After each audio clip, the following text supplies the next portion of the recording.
नमस्कार।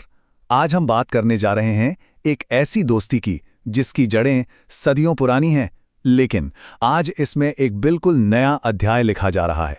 जी हाँ, हम बात कर रहे हैं भारत और अफ्रीका की, एक ऐसी साझेदारी की जिसे एक नए सिरे से एक नए अंदाज में गढ़ा जा रहा है। तो ये सब अचानक से खबरों में क्यों है? वजह है हाल ही में प्रधानमंत्री की नामीबिया, घाना और इथोपिया की यात्राएं। इन यात्राओं ने इस रिश्ते को फिर से सुर्खियों में ला दिया है। लेकिन इन हेडलाइंस के पीछे की असल कहानी क्या है? चलिए आज इसी को समझने की कोशिश करते हैं। तो आज का हमारा सफर कुछ ऐसा रहेगा।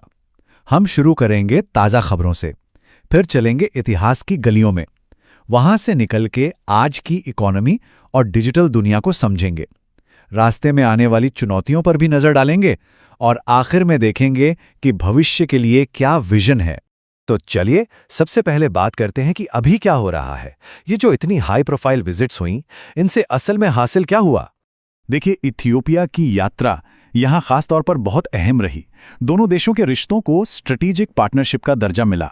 अब ये सिर्फ भारी भरकम शब्द नहीं है, इसका सीधा मतलब है कि अब डिफेंस, टेक्नोलॉजी और ग्लोबल मुद्दों पर दोनों देश और करीब से मिलकर काम करेंगे। और जब हम एक नए डेटा सेंटर और लोन रिस्ट्रक्चरिंग जैसे समझौतों को देखते हैं, तो ये साफ हो जाता है कि ये पार्टनरशिप अब जमीन पर भी ठोस नतीजे दे रही है। चलिए अब आज की खबरों से थोड़ा पीछे चलते हैं और उन गहरी जड़ों को टटोलते हैं जो इस साझेदारी की असली बुनियाद हैं। ये रिश्ता आज का नहीं है, ये बहुत बहुत पुराना है। सोचिए जरा, पहली सदी में जब जहाज मसालों और विचारों को एक किनारे से दूसरे किनारे ले जा रहे थे। फिर सदियों बाद सिद्दी समुदाय अफ्रीका से भारत आए और यहीं की संस्कृति का एक अटूट हिस्सा बन गए। और महात्मा गांधी को कौन भूल सकता है? उन्होंने सत्याग्रह का जो हथियार बनाया वो दक्षिण अफ्रीका की ही धरती पर गढ़ा गया था। सच तो यह है कि गुलामी के खिलाफ हमारा साझा संघर्ष ही इस दोस्ती की सबसे मजबूत कड़ी रहा है।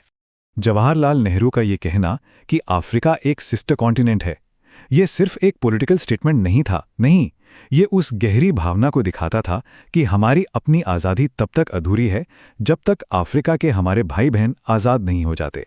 खैर, इतिहास से निकलकर अब वापस आज के दौर में आते हैं और देखते हैं कि आज ये रिश्ता दोनों के लिए स्ट्रेटेजिकली और इकोनॉमिकली कितना जरूरी हो गया है। जरा इस नंबर पे गौर कीजिए, $100 बिलियन। ये सिर्फ एक आंकड़ा नहीं है, ये इस बात का सबूत है कि भारत और अफ्रीका की अर्थव्यवस्थाएं कितनी गहराई से एक दूसरे से जुड़ चुकी हैं। ये दोनों के बीच बढ़ते भरोसे का एक जीता जागता प्रमाण है। और अगर हम अफ्रीका के सबसे बड़े ट्रेडिंग पार्टनर्स की लिस्ट देखें तो यूरोपियन यूनियन और चीन के ठीक बाद भारत तीसरे नंबर पर खड़ा है।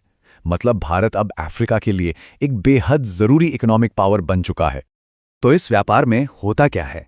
देखिए, भारत से रिफाइंड फ्यूल, दवाइयां और खाने पीने का सामान अफ्रीका जाता है और बदले में अफ्रीका से हमारी ऊर्जा की जरूरतों के लिए कच्चा तेल और हमारी इंडस्ट्री के लिए डायमंड्स और कॉपर जैसे कीमती मिनरल्स आते हैं। ये एक तरह की परफेक्ट जुगलबंदी है जहां दोनों एक दूसरे की जरूरतों को पूरा करते हैं। और ये तो सिर्फ आज की बात हुई, जरा भविष्य के बारे में सोचिए। भारत की ग्रीन एनर्जी और इलेक्ट्रिक व्हीकल क्रांति के लिए जो मिनरल्स चाहिए, जैसे कि कोबाल्ट और मैंगनीज, दुनिया का लगभग आधा भंडार अकेले अफ्रीका के पास है। ये बात अफ्रीका को भारत के भविष्य के लिए एक इंडिस्पेंसेबल पार्टनर बना देती है। तो कुल मिलाकर ये एक ऐसी साझेदारी है जिसमें दोनों का फायदा है, एक विन विन सिचुएशन। भारत को ग्लोबल स्टेज पर एक मजबूत आवाज मिलती है, अपनी एनर्जी सिक्योरिटी मिलती है, और अफ्रीका को भारत के रूप में एक ऐसा पार्टनर मिलता है जो उन पर अपनी शर्तें नहीं थोपता, बल्कि उनकी जरूरतों के हिसाब से उनके बताए रास्ते पर विकास में साथ देता है। चलिए अब बात करते हैं इस पार्टनरशिप के सबसे डायनामिक और फ्यूचर रेडी पहलू की, और वो है डिजिटल पार्टनरशिप।